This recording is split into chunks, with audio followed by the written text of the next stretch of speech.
అయితే విద్యుత్ ఛార్జీల పెంపుపై చంద్రబాబుతో చర్చకి సిద్ధమంటున్నారు వైఎస్ఆర్సీపీ అధినేత జగన్మోహన్ రెడ్డి. చెప్పిన లెక్కలు తప్పని నిరూపిస్తే చంద్రబాబు రాజీనామా చేస్తారా అని సవాల్ విసిరారు. విద్యుత్ ఛార్జీల పెంపుని తీవ్రంగా వ్యతిరేకిస్తున్నామన్నారు జగన్.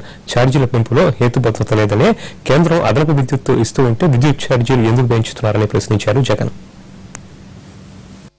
మీ హయాంలో ప్లాంట్ లోడ్ ఫ్యాక్టరీలు విపరీతంగా పెరిగాయని, మీ హయాం తర్వాత ప్లాంట్ లోడ్ ఫ్యాక్టరీలు తగ్గాయని నేను రాసిస్తాను. ఇవాళ ఏ ఛాలెంజ్కైనా సరే రెడీ నేను. మీరు ఒకవేళ అబద్ధాలు ఆడుతున్నారు అని చెప్తే మీ ముఖ్యమంత్రి పదవికి మీరు రాజీనామా చేస్తారేమో చెప్పండి, మేము రెడీగా ఉన్నాం తీసుకునేదానికి. ప్లాంట్ లోడ్ ఫ్యాక్టరీలను చూపిస్తున్నాం, ప్లాంట్ లోడ్ ఫ్యాక్టరీలు మేము చూపిస్తాం, ప్లాంట్ లోడ్ ఫ్యాక్టరీలు చూపిస్తాం. మీరు చెప్తా ఉన్నట్టుగా ప్లాంట్ లోడ్ ఫ్యాక్టరీలు అంత దారుణంగా పడిపోయిన పరిస్థితి 2004 నుంచి 2009 ఎప్పుడు వచ్చింది కాదు అన్నది మాత్రం మర్చిపోవద్దని నేను చెప్తా ఉన్నా.